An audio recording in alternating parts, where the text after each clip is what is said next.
of marriage, Prince Eric and Ariel finally realized they don't have a whole lot in common.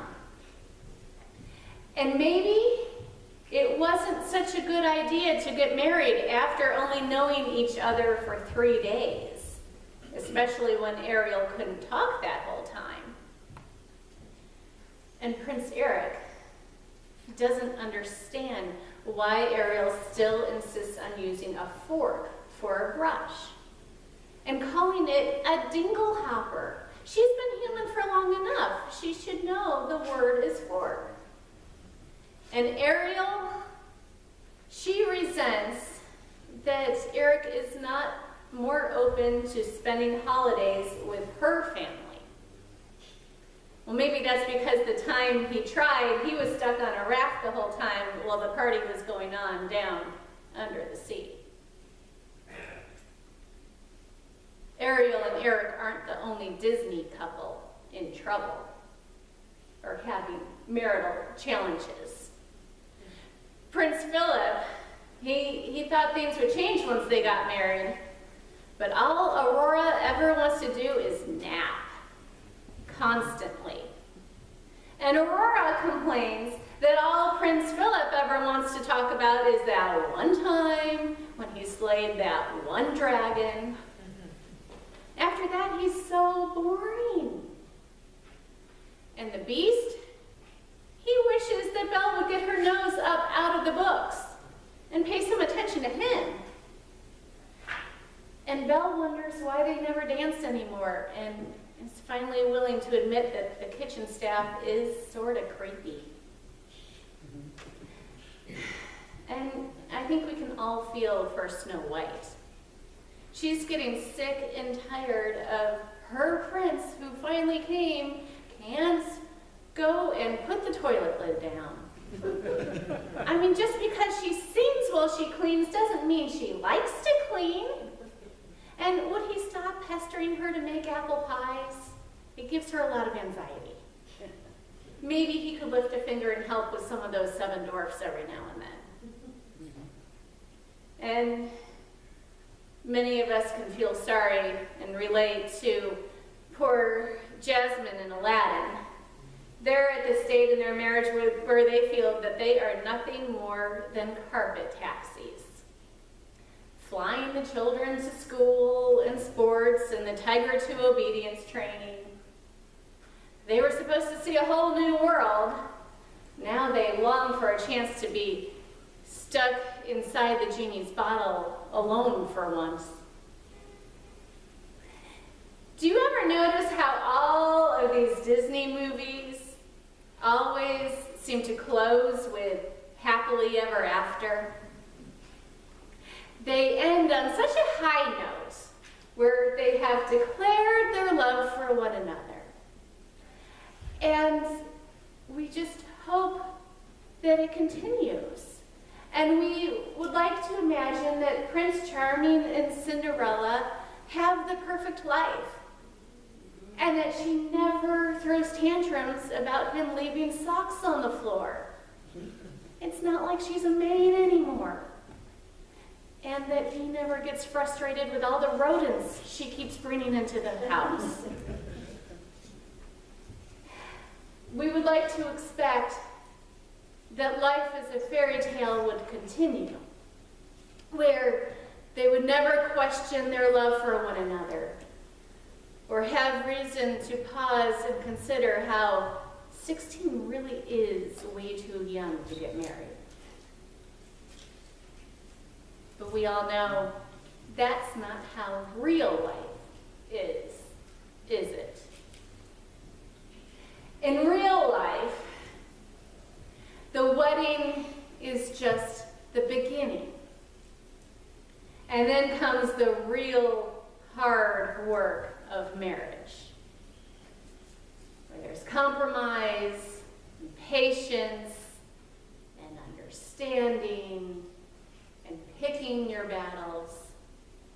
And so often we have to give up what we want to do for what's best for the rest of the family.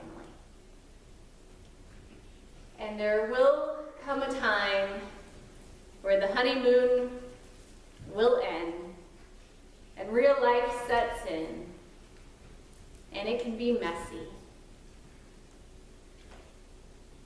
But when you can hold on to each other, it can still be beautiful and feel like a happily ever after. Well, in our gospel today, Jesus has just been baptized. It's the beginning of his journey. The sky opened up, a dove floated down, and God declared God's love for Jesus. It was beautiful. It was breathtaking. It was life-changing. I imagine in that moment, Jesus knew he was exactly where he was supposed to be and felt on top of the world. And then immediately, the road gets rocky. It seems a little soon. If we think about it, it seems that Jesus should still be in that honeymoon phase.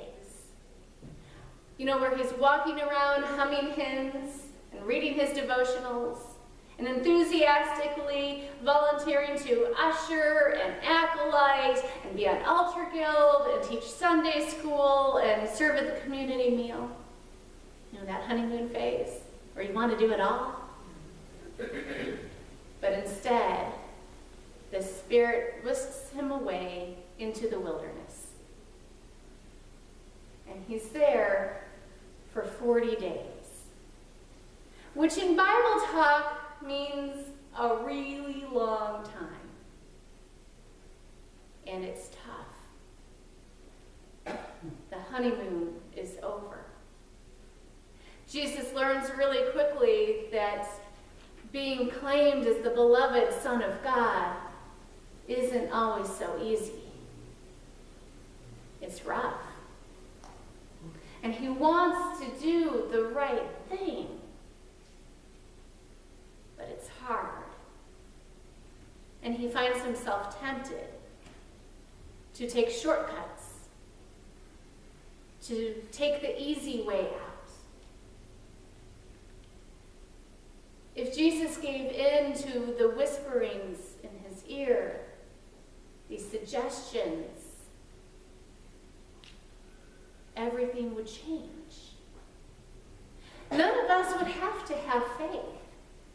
We wouldn't really have a choice but to believe. Jesus wouldn't have to deal with rejection. We would all be forced to accept him. It would all be so simple. But I think maybe more even than the temptation to make things easy and simple and take shortcuts was the temptation Jesus was facing to doubt who he was and what he was about. If you look at each of these temptations that came at him, they all seek to undermine his trust in his relationship with God, and if he was worthy of God's love. Was he worthy to be God's son?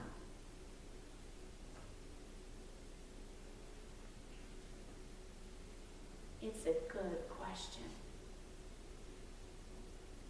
I think many of us have faced it.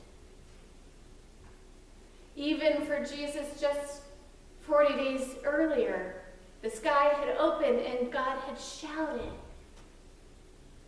that God loved Jesus. But now, there is a temptation to look at that sliver of doubt. In the gospel, we hear that Jesus was able to hold on to trusting the truth of God's love for him. Just as we can trust the promises that were made to us in our baptism, that we are beloved children of God, no matter what. Life as a Christian doesn't end with baptism, with happily ever after right then. Life as a Christian is not always a fairy tale full of rainbows and unicorns and singing forest animals. Life as a follower of Christ can be messy. It will be heartbreaking. There may come times, multiple times, where it seems the honeymoon is over. But as much as we may be tempted to give in and take that easy way out, to go back to our old lives, to question if we even belong here, if there's something better we should be doing, or different, or if we're even worthy, we can fight the devil when we trace that cross on our forehead and shout out that we are baptized. We belong to God. That is the promise.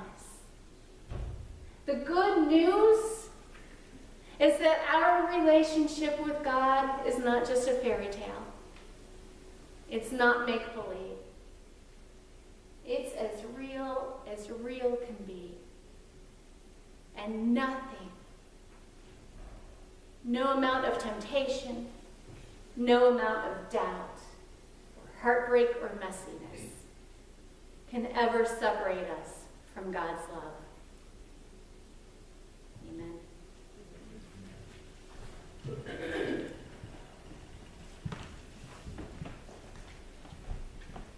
I invite you to stand as you are able for the hymn of